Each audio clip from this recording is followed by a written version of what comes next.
Hey, welcome back to the Disney Plus Everyday Challenge. Today we have Iron Man 3. This is the third and, as far as we know, the final Iron Man film in the MCU, because we know what all happened in Avengers Endgame. So, we all do, right?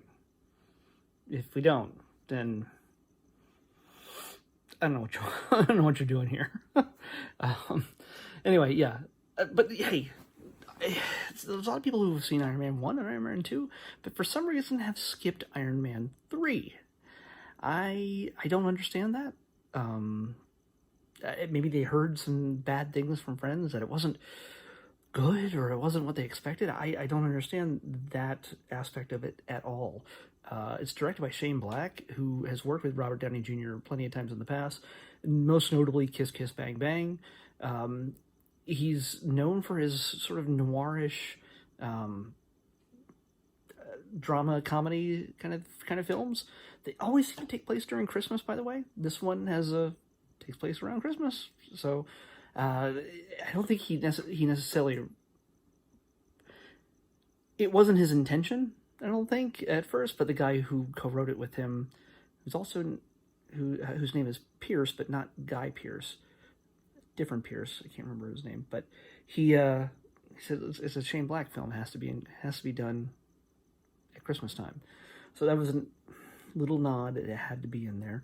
But beyond that, I mean, hey, if you know Shane Black's work, I don't understand how anybody could just go, "Oh, this is not good. This is garbage." I think there's some parts where people feel they may have been cheated, but again, it's that weird nerd philosophy or attitude, I should say. That's a weird nerd attitude that they feel like they have to know everything going in. Like they don't like being fooled. They have to be on the in the whole time. You have to be in on everything. And the fact that many of them were surprised, I think it frightened them. I mean, I'm a big geek. I'm a big nerd. I loved the twist, the big turn in this. And I'm going to talk about it a little bit later, but I'll hold off for now, just in case you're actually watching this and haven't seen the movie at all. I'm going to warn you before I give away the big twist, but this is a movie that I think also people had a problem with because it wasn't maybe superhero-y enough. I don't know. I don't really get that attitude either. They just thought he needed to be Iron Man more often. He is Iron Man. Okay? Tony Stark is Iron Man. That's the way it works. And honestly, I don't think Robert Downey Jr. wanted to spend most of the movie inside a tin can as much as anybody else, because the real personality of the character comes through in Tony Stark. Yeah, we can always do the inside, the helmet shot with the stuff all over his face, you know, the HUD, the HUD, and everything else, but the heads-up display. Yeah, but you really want him interacting with people, and hopefully in an uncomfortable situations that he always acts like he's in control of, that he's always the smartest man in the room, which he completely believes. But there's a lot of situations where it's interesting to see him vulnerable. And there's moments where he's vulnerable, obviously, because of Pepper. Pepper makes him vulnerable. And that's kind of what makes him a better man. More than just Iron Man. It adds layers to his character. He's not just a smartass. And yes, he's a smartass to her. He's a smartass despite her influence. But he is still, if he ever lets his guard down, it's for her. And it's great to see that in different sequences throughout the film. Even with his best friends, Rhodey or Happy, he's constantly snarky with them because, okay, I know this is a weird storytelling or, I don't know. It's a weird thing. It's his sarcasm, his jokiness, his everything, and trying to always be funny, is his armor, his real armor. I know this sounds so totally cliche to say that, but it's his armor. He doesn't want to connect, and he does want to connect, but he always wants to connect as the dominant one in the pairing or the grouping or however it is. He dismisses people. He embraces friends in the same way he dismisses enemies or strangers who want his attention, who want his notice. Aldrich Killian, the guy who created AIM, which is it's an awesome comic book reference that we've always wondered how AIM might, advanced idea mechanics might make it into the MCU, and this does it. We've always, there's references to Roxxon, which is a play on the word Exxon, the gas company, the fuel company, oil company. We saw glimpses of that logo in the first Iron Man, if you watch the big battle at the end. And this gets another call out as well. There's a little Easter eggs. But back to Tony. He always puts up front as much as he can, because I think he feels that if he is vulnerable, if he is open, it's weakness that it's going to take him down, and he only allows himself to be weak around Pepper occasionally. But his guard is especially up now after the events of Avengers. This is the first time when we're looking in. I think this is the beginning of Phase 3. I'm pretty sure. Because he has PTSD. He was ready to give up his life and drop himself with a nuclear weapon on the other end of space, surrounded by aliens. This, for a man who's scientific to the core, he's a futurist. He's super intelligent. To have his mind blown is a humongous thing.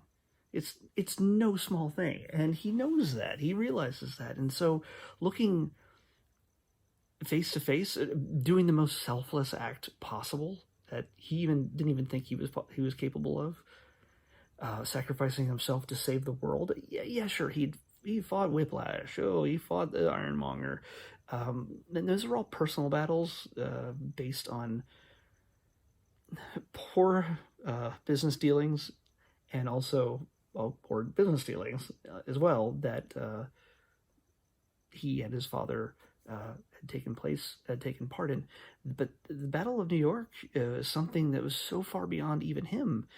He's dealing side by side with a vintage hero from World War II, a god, a demigod, two assassins, and it just, I mean, this is before Ultron, and honestly, this is the major bridging point to Avengers 2, because when we see him with PTSD, we see him finding ways to not be in the armor, and yet have the armor still do its job. We see him using the armor to greet Pepper when she comes home from work, while he's downstairs working out and distancing himself. He's distancing himself because, again, Pepper makes him feel vulnerable. He allows himself to be vulnerable, at the same time he hates it. And so creating this buffer by, he's trying out the armors. And of course we know at the very end, and again, this is spoiled in the trailer, which is one of the things the main thing I did not like about the film. It's not the film, it's just the marketing of the film, is that the big ending with all the armors coming into play, I really wish I could have been spoiled, not be spoiled by that, those trailers. I wish I would have seen that for the first time and just went, holy shit. I really wish I would have been surprised by that.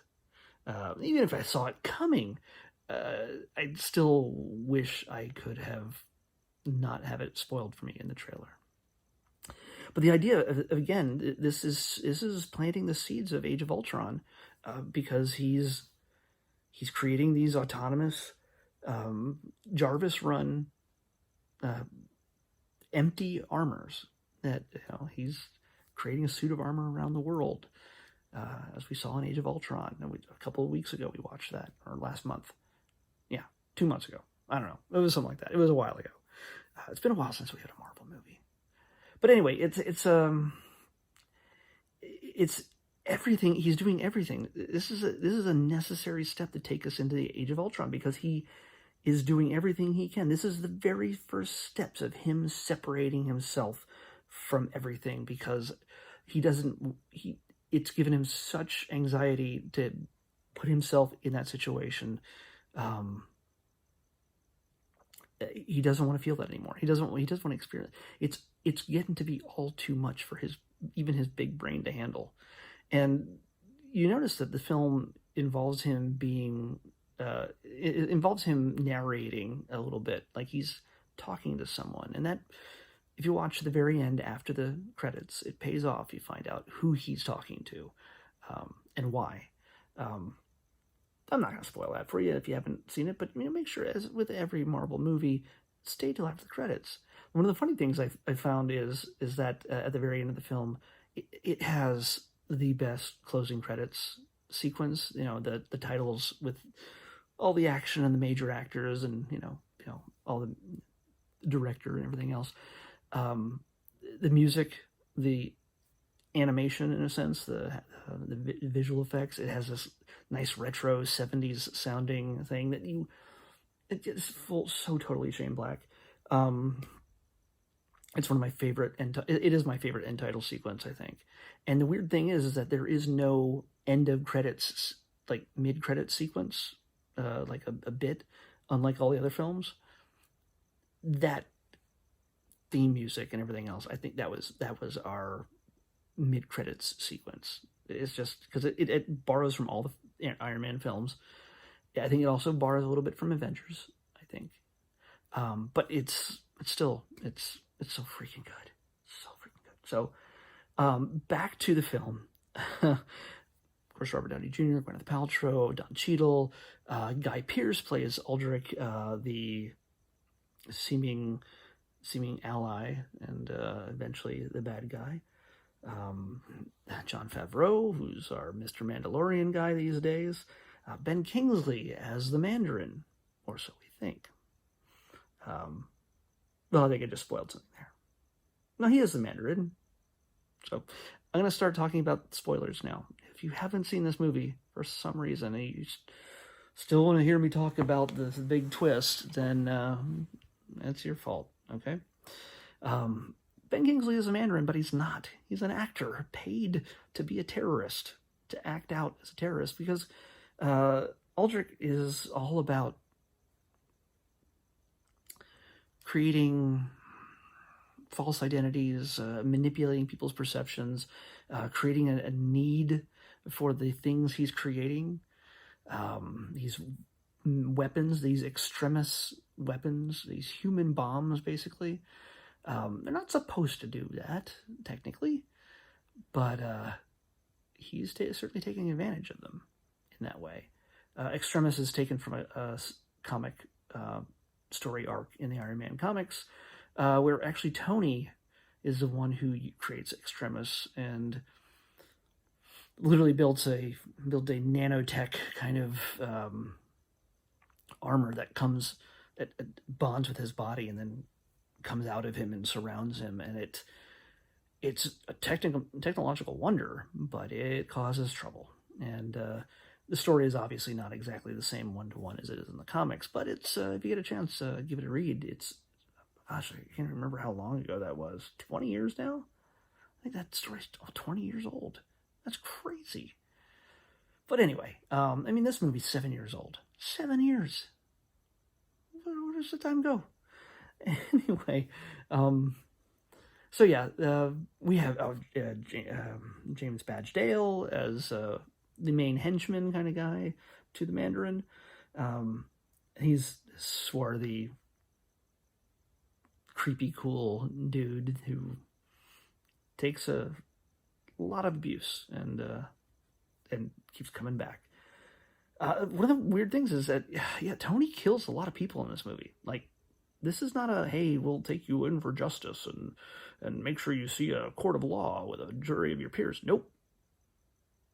He kills a bunch of dudes in helicopters when they come blowing up his Malibu house. What you do if somebody starts shooting missiles at your house? I'm gonna, say you're justified in lethal self-defense. Yeah.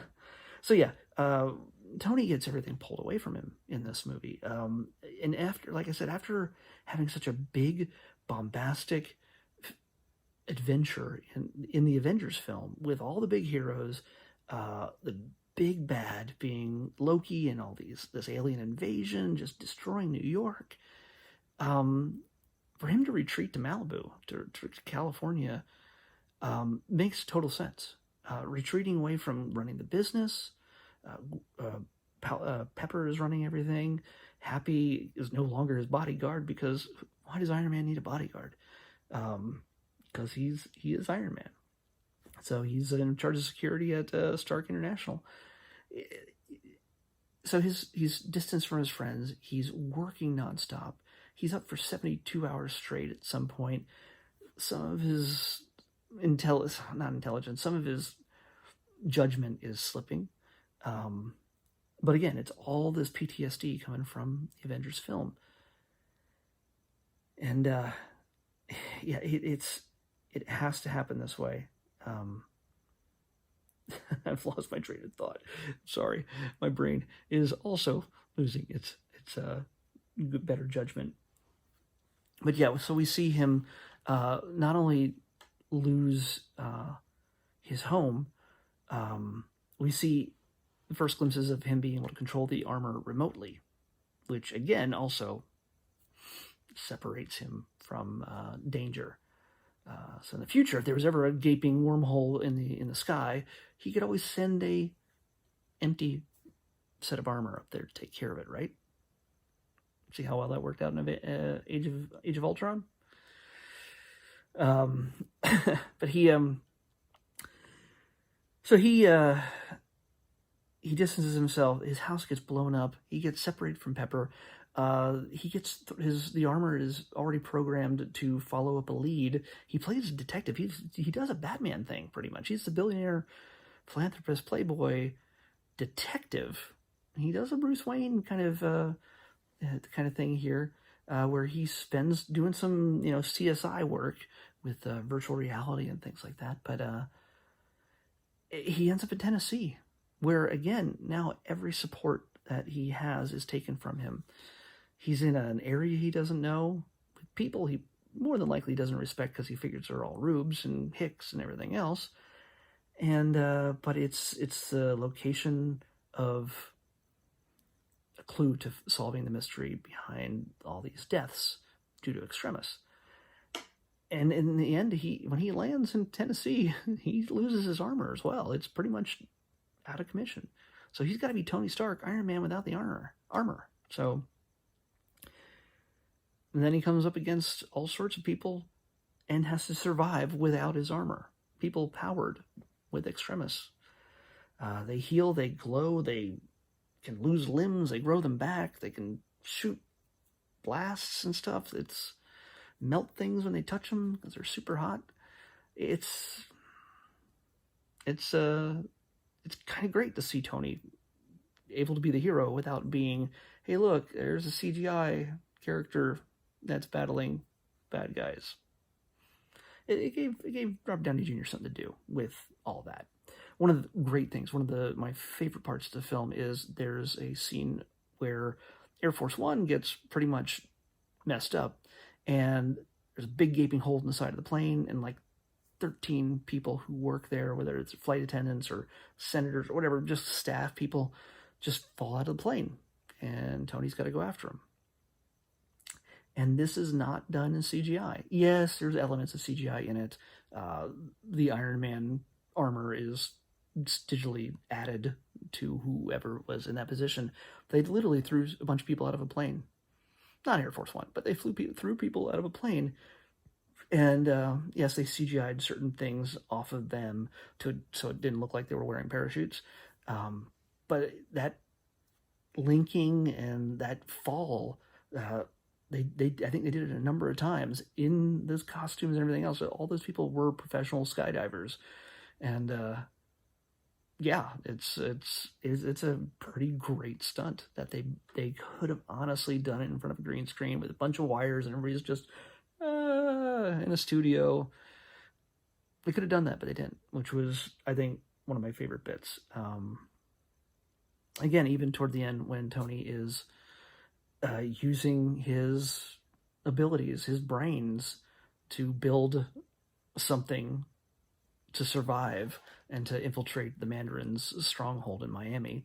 Well, hey, it's truly fully Tony. It shows that he can still make stuff, just as he did in that cave in the first film, out of almost nothing. And its inspiration is a kid he meets up with, who is like a little version of him in Tennessee.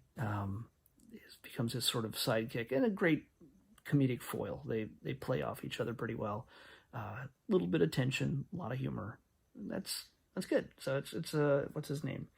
He's all grown up now. He appeared, by the way, you saw him in the Avengers Endgame at the end at the funeral. Ty Simpkins is his name. He's all grown up. Yeah, geez, he was a little kid back then. 7 years ago. Jeez. Anyway, there's other aspects to this film, but the most controversial part, I'm going to get to it, spoiler, is the Mandarin, played by Ben Kingsley. He is a despicable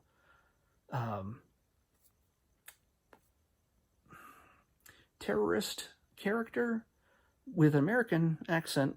Tony says he sounds like a Southern Baptist preacher, but he looks like some sort of evil foreign person, you know, like a cliche, long beard, like America would assume after 9/11 would assume this is a Middle Eastern kind of terrorist, and the Mandarin traditionally has been a Chinese caricature of a bad guy, and it's super racist.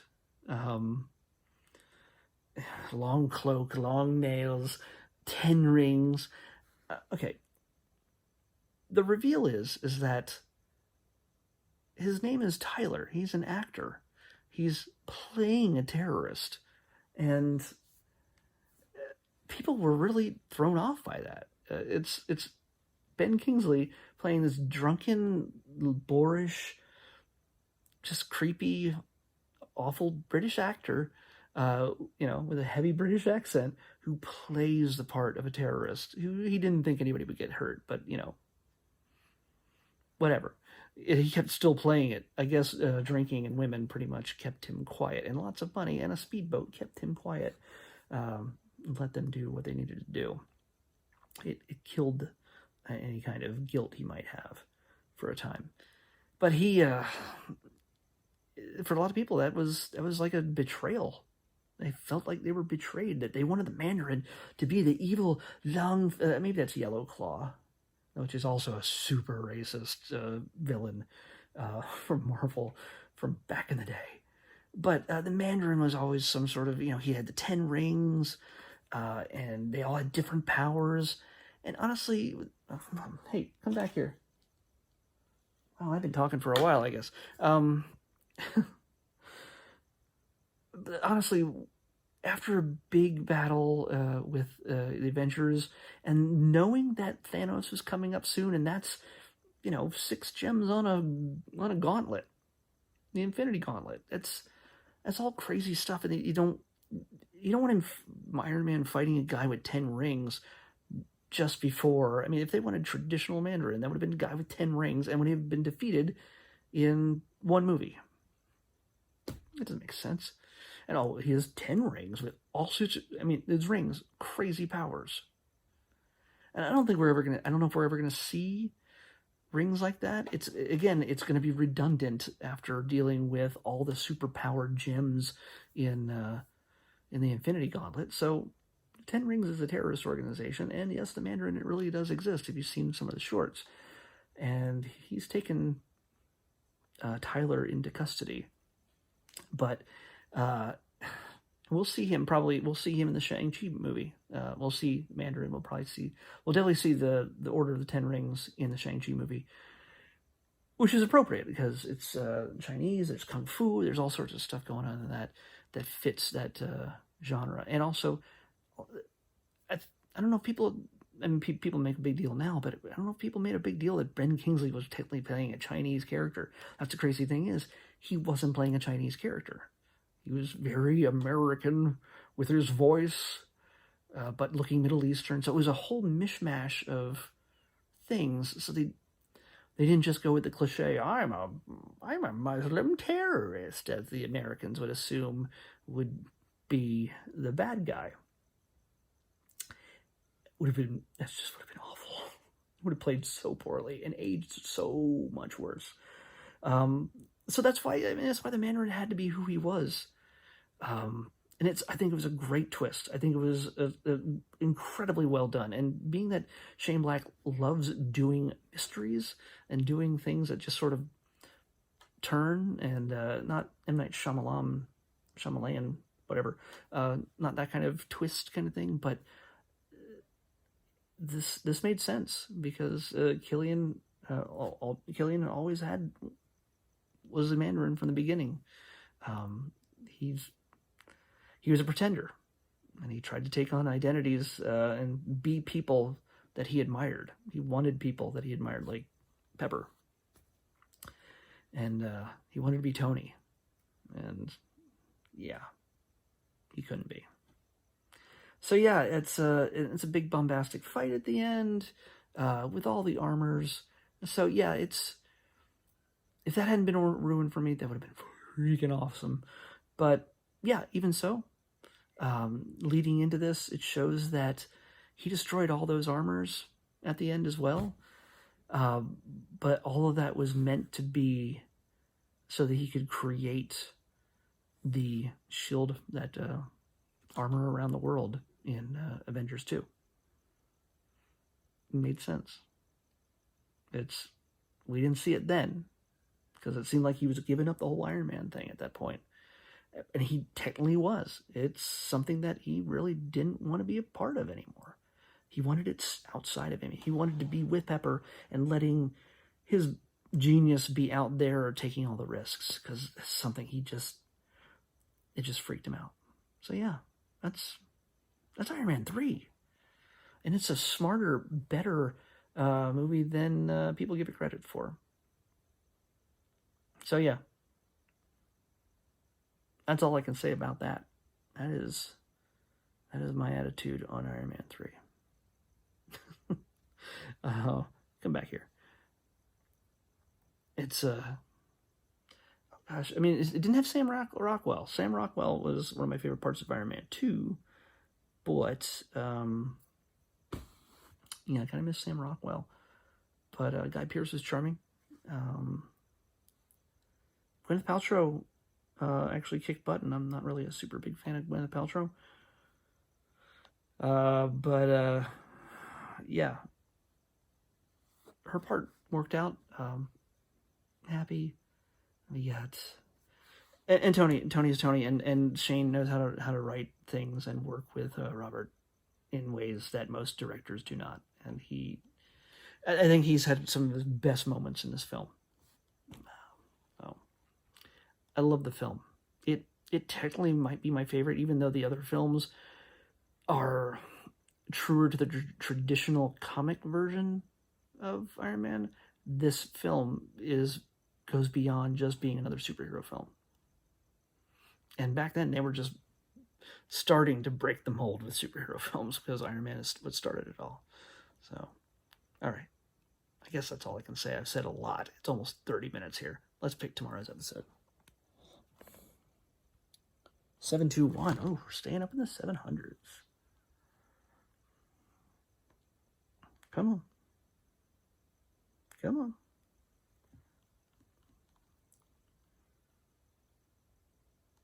Seven, 2, 1. Huh. I forgot this was on here.